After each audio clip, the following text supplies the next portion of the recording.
Hi everyone, this is Paul here from the Magdalene Centre. Today I'm doing a report for the full moon in Virgo on the 2nd of March at 12:51 AM Universal Time, and also including some of the other aspects to this full moon so we can understand what themes it's highlighting to us for us to learn from. Now, before I go into the actual aspects, I just want to explain, as I do on all the other videos, that the astrology doesn't control us in any way. It's just a set of influences, and the astrology kind of serves as a map for us to understand what the energies around us are doing, so we can then respond in a more conscious way rather than just blindly reacting to what we're feeling but not necessarily understanding.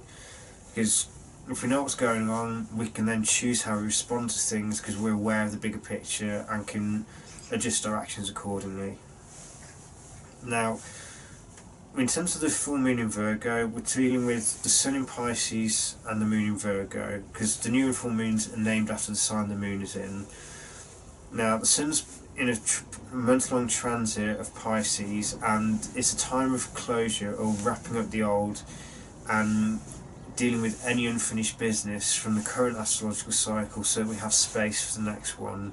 There's also time for getting in touch with our dreams, but Pisces is also the unconscious, and it can be likened to the closet that we stick all the things that we don't want to deal with in, but at some point we have to open those closet doors and deal with all the issues that we've tried to deny or reject so far if we want to achieve a balanced and peaceful mind.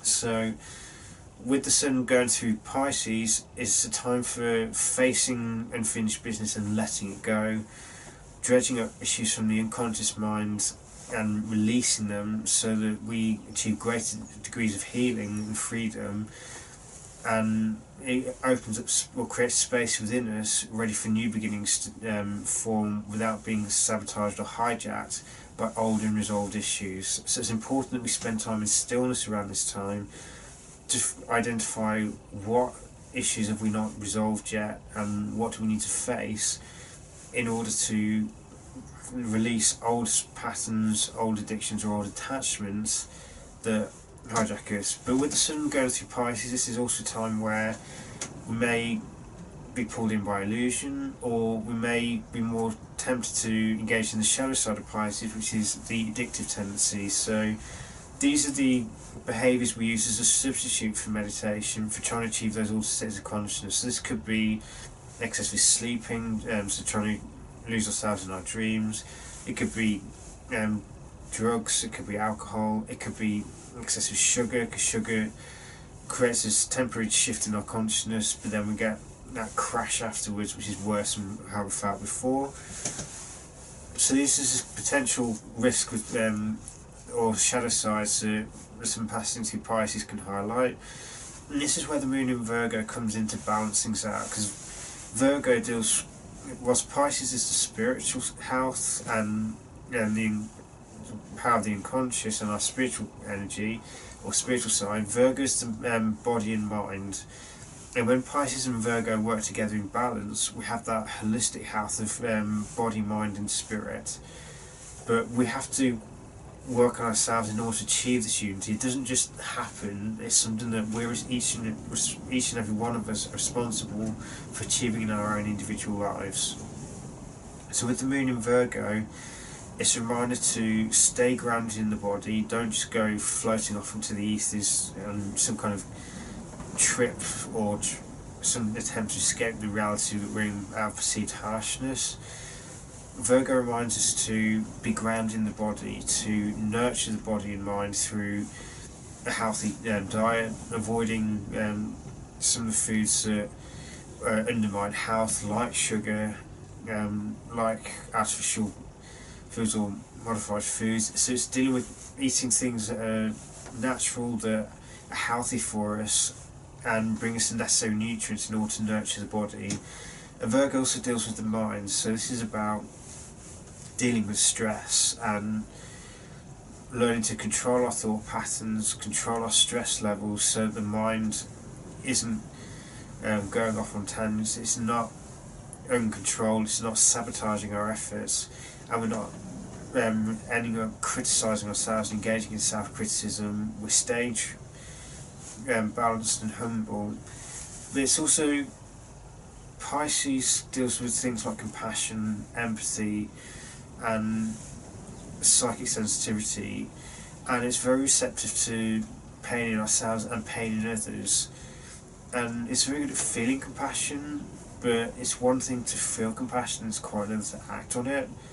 And this is where Virgo comes in as acts of service. It converts that compassion into an act of kindness or an act of service to another person, which we don't necessarily gain anything directly from personally, but if we give love to someone and give love and compassion to another person without seeking any gains for ourselves, then this is one of the most powerful gifts we have, because we don't necessarily gain anything directly ourselves, but it makes a difference in that person's life. But it's important that we also use the discerning nature of Virgo, because some people at the end of the day they'll ask for help, but they only want sympathy. They're not actually prepared to do or take any steps themselves to change things. They just want sympathy, and at the end of the day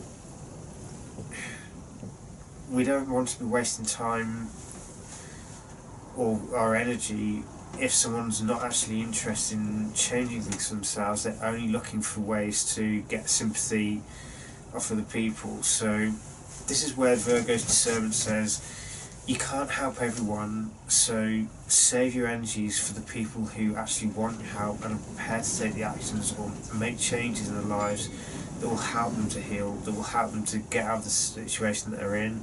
Because these are the people who the compassion will make a real difference to, because it helps push them or helps to get them out of the situation that they're in through kind actions. But that person is then willing to take charge of things from there, and they're prepared to take the steps necessary to help themselves. They may just need that initial act of kindness to get them going.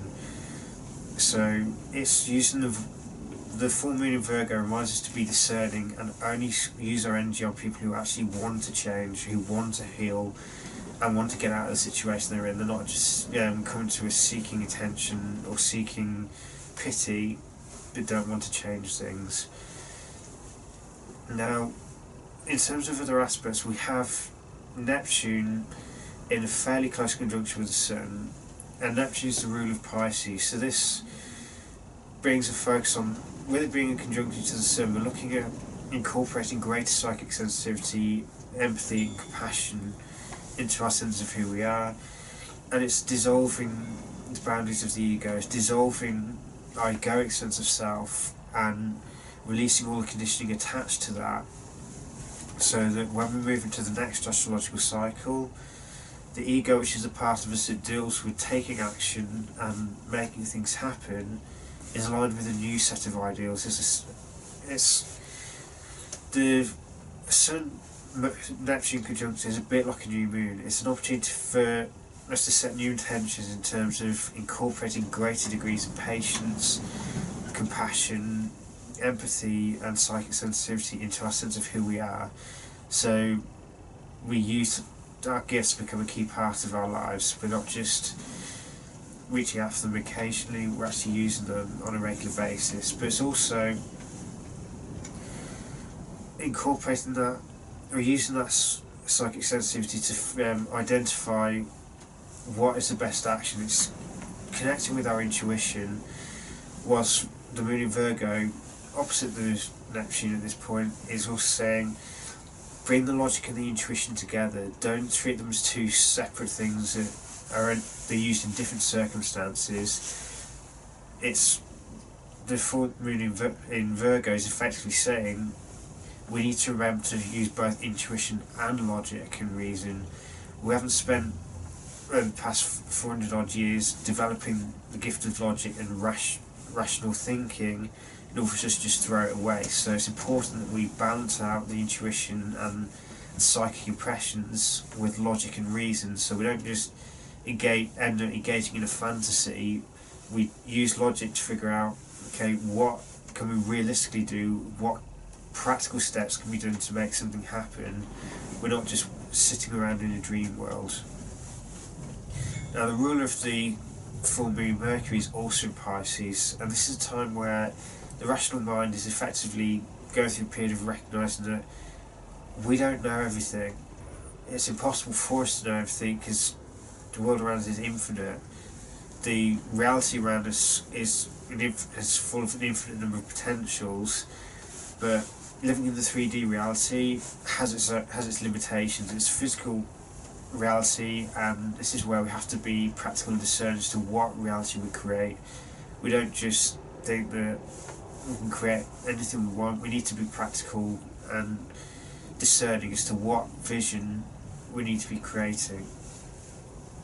We also have a Pallas Athena in Taurus, introducing some beneficial aspects, so some softer aspects to help us relieve the tension of this opposition between the Moon in Virgo and the Sun-Neptune conjunction in Pisces. Pallas Athena in Taurus helps us to connect with the body in a stronger way. It helps us to connect with our earthly senses, and it also reminds us to spend some time in a natural environment, in nature, because with nature it operates on its own time, and it's when we're in a natural environment we find that the mind naturally calms down, we naturally feel more grounded, and we may understand the natural laws better, so that we're more likely to take actions which are aligned with the natural laws around us. We're more likely to feel grounded and at peace within ourselves,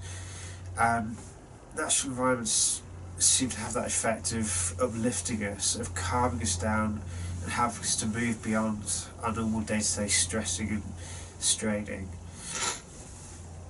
So it's Pallas Athena reminds us to spend time in the natural environment to understand the natural cycles of things and engage with them. Spend time in natural landscapes if we can, because these can help to facilitate the calming of the mind, and also can help us to put things into perspective and realise what things we can actually let go of because they're not of any use to us, they're not going to help us, they're not going to make us any better. So we're better off letting go of things that we may have had an attachment to but don't serve us anymore. So overall, this full moon is talking about the necessity of being grounded, being practical, be logical, but also embrace imagination, embrace our intuition, and act upon feelings of compassion rather than just feeling compassion but not doing anything to help the person who's suffering. But we also need to remain discerning so that we only take action on compassion for the people who actually want to change things, who want to get out of the situation they're in, but may not be able to do on their own resources. They just need that initial help.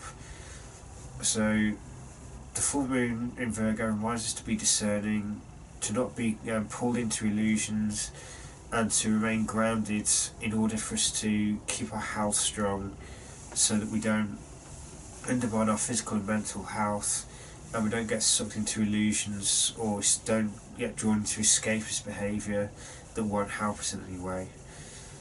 So there's a lot to go by there, but I hope this will gauge for the full moon in Virgo. May it bring you a much greater degree of holistic health and a sense of wholeness, and may it help you bring greater health and balance to your life, so that logic and intuition are brought together in a holistic way that will allow us to engage with the maximum potential of the mind, rather than just using one aspect of it to neglect of the other. So may the full moon in Virgo bring you many blessings.